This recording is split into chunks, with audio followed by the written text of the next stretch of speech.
Hi guys, welcome to our final session on anatomy and diagnostic radiology.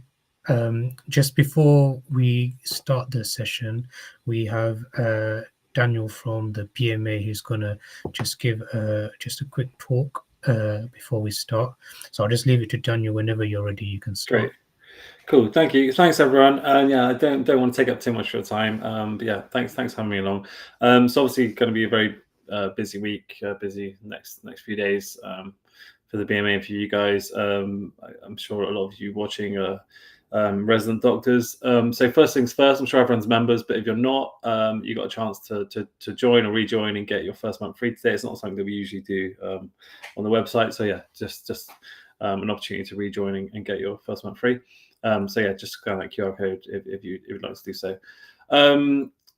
Everyone knows what the BMA is. I won't go too much into detail here. I won't teach my grandmother to suck eggs, as the saying goes. So we're essentially your trade union and professional association. Most doctors and medical students are members.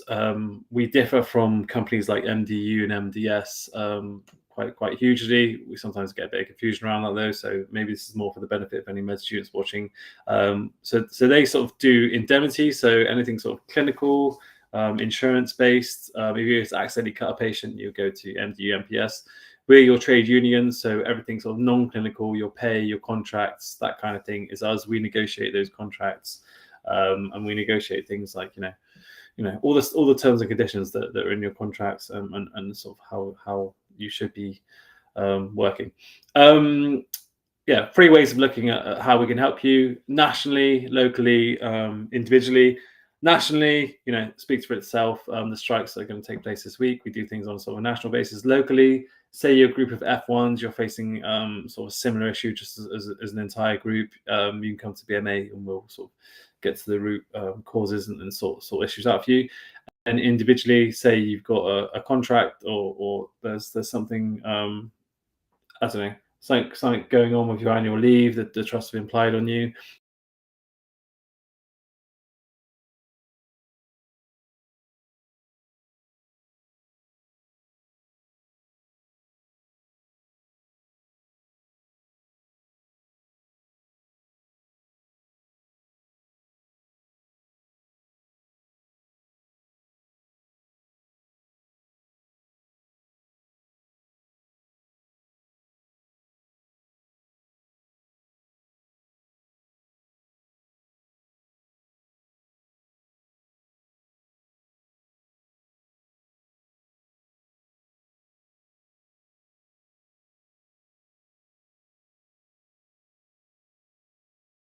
BMA membership as well, and you get a subscription to the BMJ.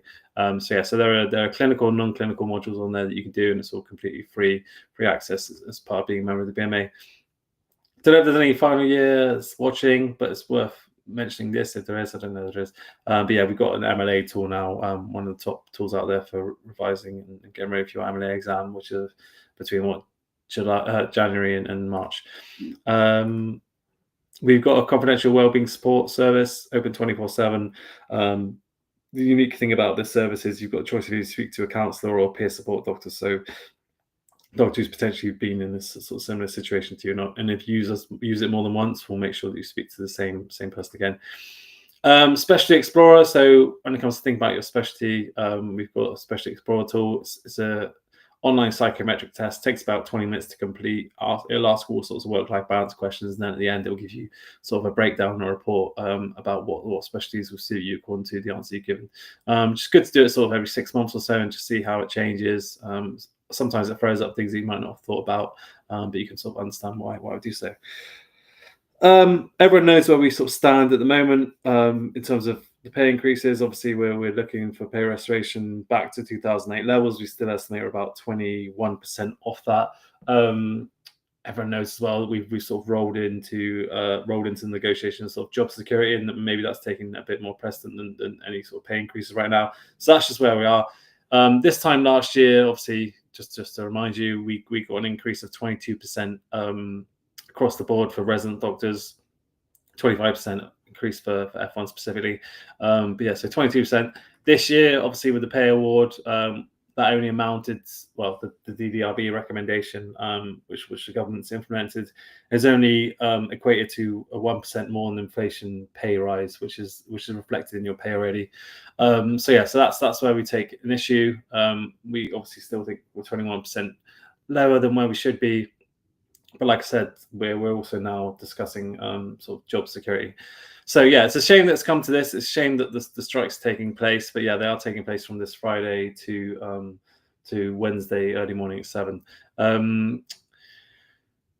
Yeah, so I would encourage you obviously to take part in the strikes. I've gone through this, so I'll just leave that. Yeah, I mean, everyone knows how bad things are in terms of applying to specialty training, and how job insecurity has become a massive issue. So yeah, we'll see. I'm hopeful that something comes out soon in terms of an offer. Obviously, like last year, if we do get some kind of negotiation with the government, if we do have an offer that comes out that's seemingly credible, that will be put to every single member.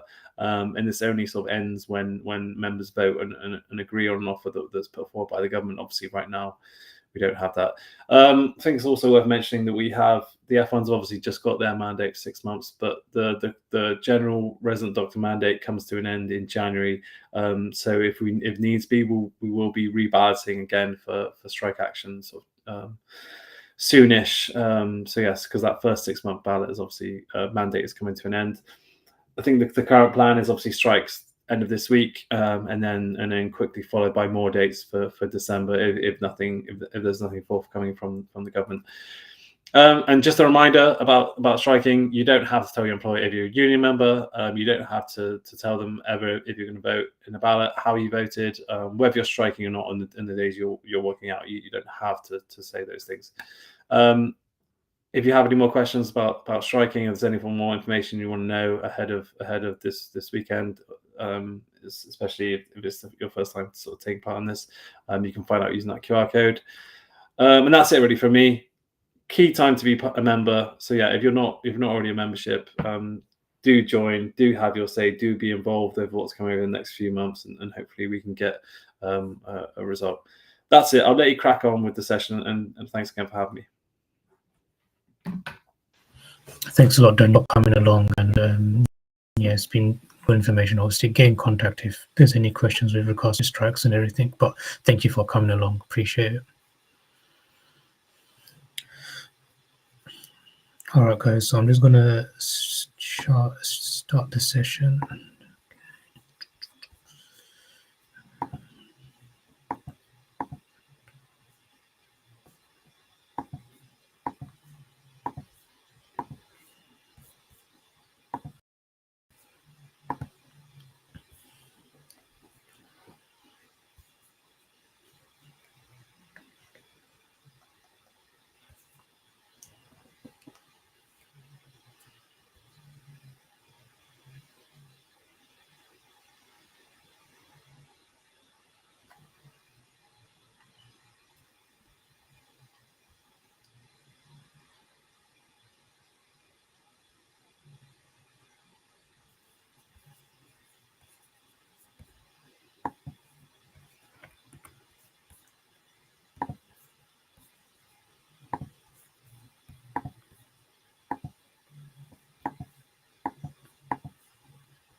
All right, so sorry for the delay. So today is our last part of our 6-part series on anatomy and diagnostic radiology. Today we're going to finish off on an introduction to interventional radiology. So the reason we kind of finished off on this topic is because we feel like IR is not something that's commonly taught in med school, and it's something that you don't comment, or you will come into contact with these patients, but it's not something that you're kind of exposed to even during foundation foundation years as well. So I thought it's quite good just to go over it and what it entails. So these are the learning objectives. So what is interventional radiology? So interventional radiology uses imaging and to guide needles, wires, and catheters through the body to diagnose and treat conditions. Um, it's basically like surgery through a 2 millimeter hole. Patients recover faster with less pain and fewer complications. And usually it's performed under local anesthetic, but it can be performed under sedation and GA as well. Main thing is that it's minimally invasive. So in terms of the um, evolution of IR, um, before the 1950s, radiology was diagnostic only. Um, then in 1953, you had a Swedish radiologist, Dr. Seldinger, who introduced his famous technique, the Seldinger technique, which is used to introduce like a catheter into a vessel or a hollow organ. So basically, what it entails, you guys probably have seen it before in videos, is where you puncture the vessel with a hollow needle, and then through the hollow needle you insert a guide wire, and then you remove the needle, and then you pass the catheter over the guide wire, and then there you have access into the vessel. And this idea can revolutionize vascular access, and is still basically the um, foundation for interventional radiology. So once, say, vascular access became possible, then you had other radiologists, such as Charles Dotter, who performed the first percutaneous angioplasty, where he opened a blocked femoral artery using catheters.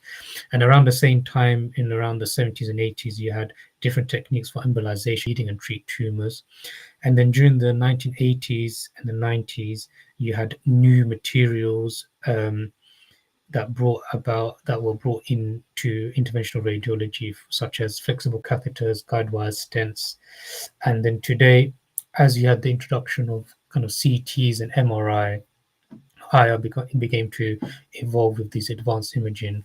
And over the last 2 decades, IR has kind of just exploded really, and is kind of expanded into oncological interventions and ablation therapies. So, why does IR matter? So, IR allows targeted treatments with fewer complications and shorter hospital stays. It's the core service in trauma, cancer, and emergency care, meaning you encounter IR patients frequently. Interventional radiology matters because it represents the shift um, of how we approach disease and moving from invasive procedures to targeted, image guided, minimal invasive therapies.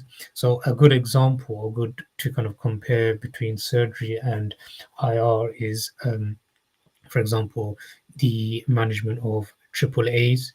Kind of traditionally, it was an open surgery, large abdominal incision. You clamp the aorta, and then you have a direct graft placement. However, in contrast with EVA, which is endovascular aneurysm repair, is basically it uses the Seldinger technique for percutaneous femoral access, allows the graft to be delivered and deployed inside the aneurysm through the uh, through the arteries via guide wires. So you've only actually made one small incision in the femoral artery, and then it's done under fluoroscopic guidance. So you don't have any large incisions, no aortic clamping, and that means less physiological stress, shorter hospital stays, and faster recovery.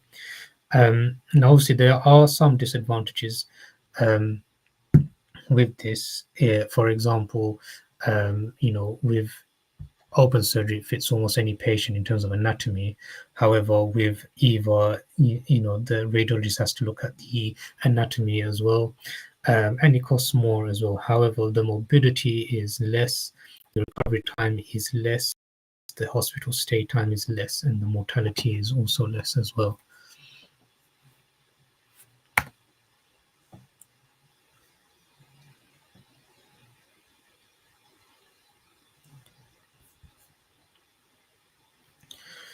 Okay. Okay, so in terms of the IR environment, the environment is basically a hybrid of a cath lab and an operating. So for those of you who maybe haven't done a taster week, I would suggest you do a taster week in radiology, and specifically asked to go into the hybrid theatres, into the IR theatres, because it's something that you may not come across kind of day to day. And it looks like this similarly, where you have a robotic kind of moving X-ray machine, and then you also have the interventional radiologists, the radiographers, and sometimes you'd have the anaesthetists as well. So in terms of the imaging modalities used, so interventional radiology relies on a range of imaging modalities to perform precise, minimally invasive procedures. So the most common is fluoroscopy. It's basically live X-ray video. Also, ultrasound is also used, which kind of offers real-time, non-radiating imaging, and that's used kind of for vascular access. Biopsies kind of more for like bone biopsies and drainage as well. And then CT is used when you need deep, complex procedures, for biopsies and ablation. So, as you can see here, we have a lung CT guided lung biopsy, and if you look at the top right image, that is the biopsy needle where they'll insert it into the lung lesion, take a biopsy, and then also send it to the lab. And then also more recently, you've had some MRI imaging modalities normally used for kind of MR guided ablation.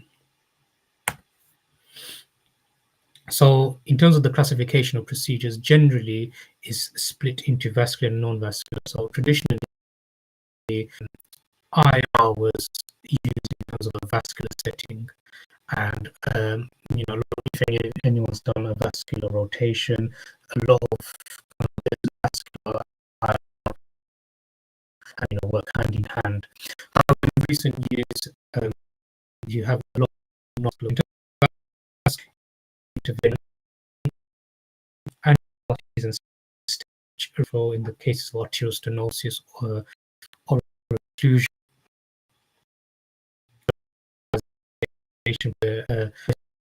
so is to control bleeding, treatments, or even devascularize tumors prior. Sometimes the interventional radiologists may reduce the size of a tumor by blocking its blood supply so that it is easier for the later surgeon to resect. And in terms of non-vascular interventions, these involve access to organs and tissues or fluid collections outside the vascular system. So these include percutaneous drainage of abscess or obstructed biliary and urinary systems.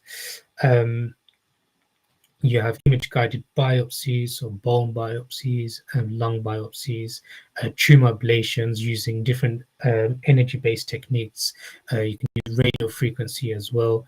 And then within that section, you also have a lot of oncological interventions, which is a rapidly growing subspecialty. So TACE, which is transarterial chemoembolization, basically delivers high concentration of chemotherapy directly into the tumor's arterial supply, combined with embolic agents to cut off that tumor's blood supply. And that, obviously is an alternative to a major surgery. Other things such as thermoablation techniques, they destroy tumors in situ. And these are particularly good for patients who are not fit for surgery or major surgery. Okay. You also have emergency and trauma. So a lot of things such as pelvic and splenic bleeds, you commonly will have IR interventional radiologists on standby to embolize and stop the bleeding. Line placements as well, and IVC filters to prevent PEs and DVTs. Okay, and we've kind of gone over different vascular procedures, so the angiography. So angiography is the starting point. Is we're using fluoroscopy and contrast to visualize vessels and identify pathology such as stenosis, occlusion, or aneurysms. And then, angioplasty is where it involves dilating a narrowed artery with a balloon catheter, followed by stent placement. So all of these things you probably have seen in kind of in a cardiac or even like a stroke setting as well. Embolization is another key technique which we talked about before, using coils, particles, and other embolic agents to control bleeding, treat aneurysms, and devascularize tumors. And you also have thrombolysis or thrombectomies, and then aneurysm repair as well. And in terms of non-vascular procedures, these are what you will commonly, as the ward doctor, be requesting to the IR doctors. Things like biopsy, drainage, nephrostomies, feeding tube placements. You'll almost certainly refer to these, and this image here shows a seated guided percutaneous drainage.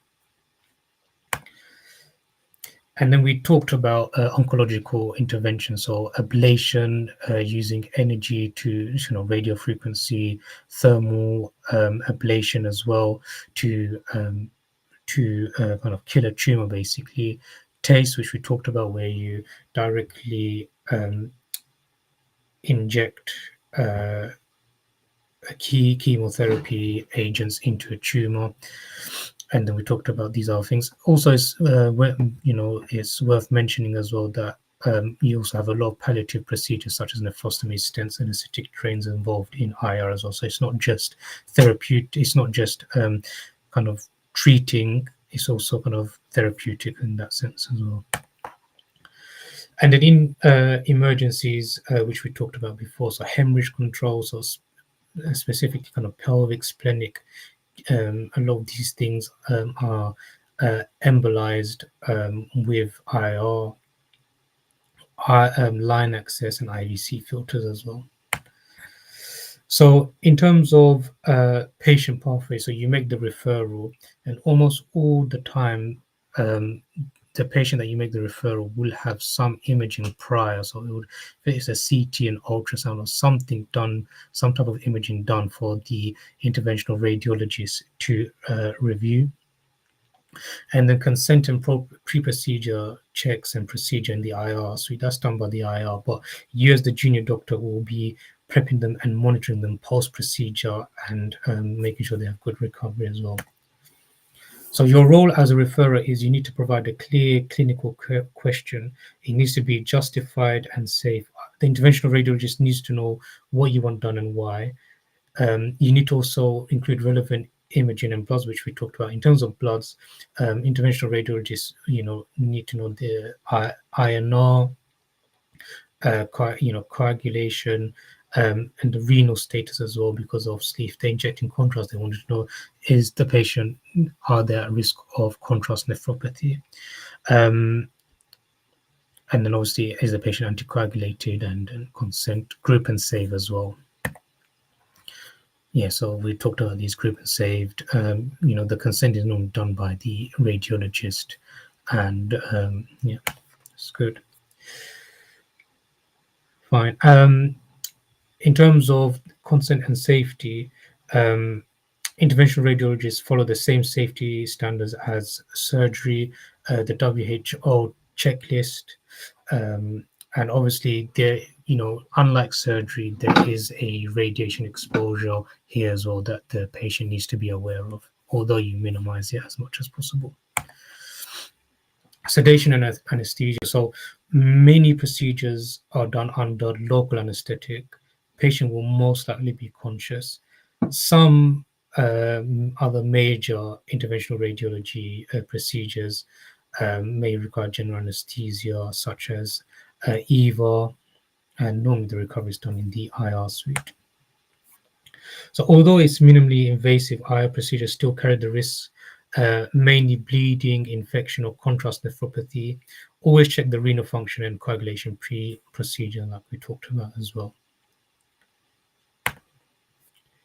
And also, if you do go into the hybrid theaters, you'll be expected to wear these lead aprons. Obviously, if it's radiation, if there's fluoroscopy and things like that, you'll be expected to wear these lead aprons and the thyroid shields as well. So in terms of kind of everyday clinical practice, what might you see? So if you see a septic patient, and the CT shows that they got some pelvic abscess or something, then obviously you give antibiotics, but you need to drain the abscess, and it's very likely that it will be an image guided drain. If they got an obstructed jaundice, they may need a biliary stent. They if they failed ERCP, if they go on ACI from obstruction, you might I might put nephrostomy in. So you might think, okay, why are we not doing a stent? Or why isn't it the urologist doing a stent, for example? Well, if there's septic from an obstructed septic stone and they put a stent in, then what you get is like a septic shower, which is going to be dangerous. So to avoid that, you put in this nephrostomy so that you alleviate the obstruction, the renal obstruction, and then you treat with antibiotics, and then you would kind of put a stent in later if deemed appropriate. And then we talked about embolization for hemorrhage. So in terms of quick kind of case example stuff that I've personally seen on kind of medical and surgical rotations. So for example, this one here is we had a 65-year-old male with obstructed jaundice, failed ERCP. The next step was for IR to be involved for percutaneous biliary drainage. So PTC drain is essential when bile flow is obstructive, and kind of ERCP endoscopic approaches are not possible or have failed. It's life-saving and liver-preserving intervention that provides both diagnostic and therapeutic relief from biliary obstruction. And you may have seen it where the patient has kind of next to the skin, they have basically a drain which drains the bile away and allows for the decompression of the biliary tree. So I saw two cases of this. One where the patient had this procedure and carried on as normal and had the follow-up, and another patient when it was close to Christmas and they refused to have this treatment. I think they had a cholangiocarcinoma. They refused to have the treatment because they wanted to get home for Christmas, and then they came back. I think it was a few days later, and they were losing 10 or 11 or something, and they eventually actually died as well. Obviously, it was the patient's choice not to have the PTC drainage, but it just goes to show that interventional radiology is not just about embolization. There's a lot of things that kind of go into it that affect patients' lives and can save patients. Another case is this is what is very kind of commonly seen in the ward referrals. You have a 58-year-old who had a post-operative pelvic abscess. This pelvic abscess couldn't be reached surgically, so the interventional radiologist inserted an IR drain under CT guidance, taken cultures, antibiotics started, and then you're able to drain the abscess away.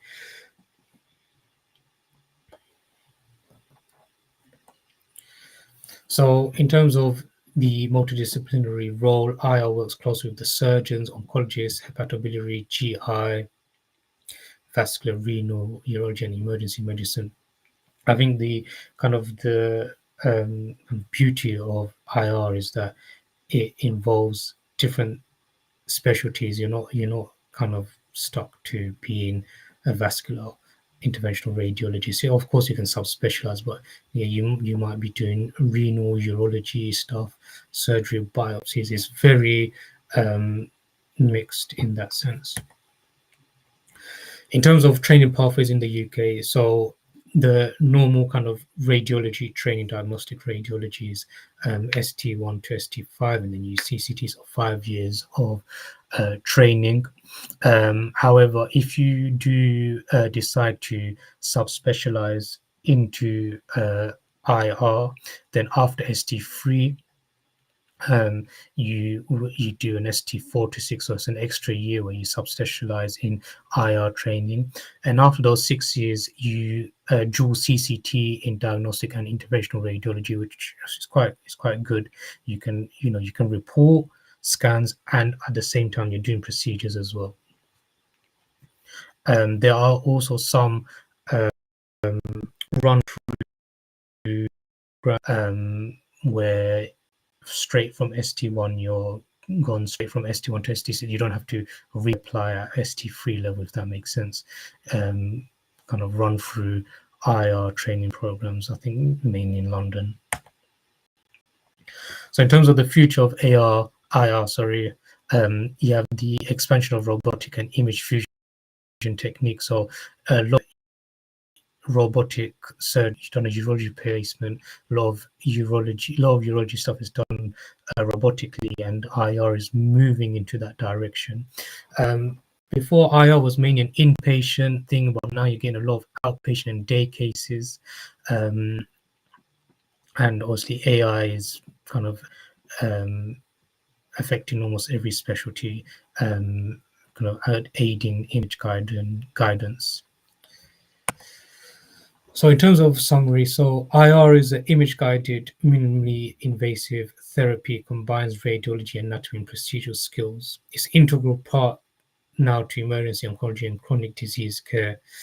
It's not something that is a new specialty, but is firmly kind of cemented in medicine. Is something that, without IR, a lot of things would not get done. A lot of patients would die. A lot of patients wouldn't have better quality of life.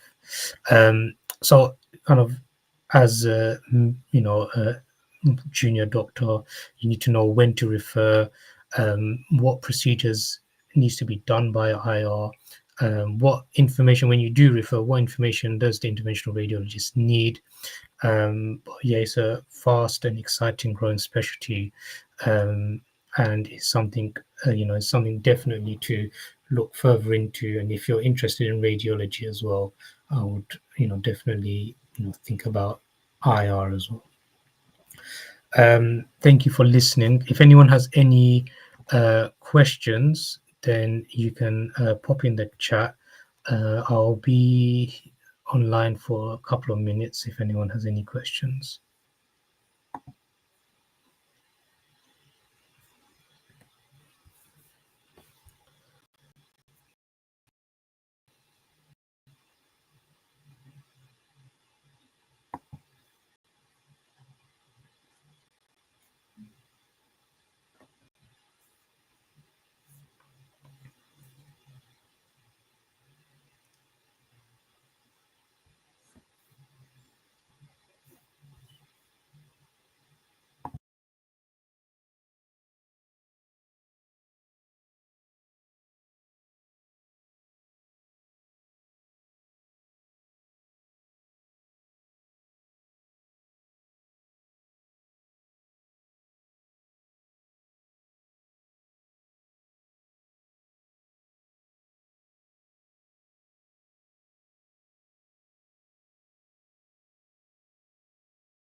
And I also forgot to mention, if you're able to fill out the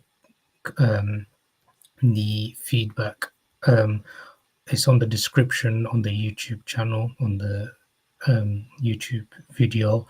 There's a Google form, so if you're able to fill that out, and you'll get your certificates as well. Thank you.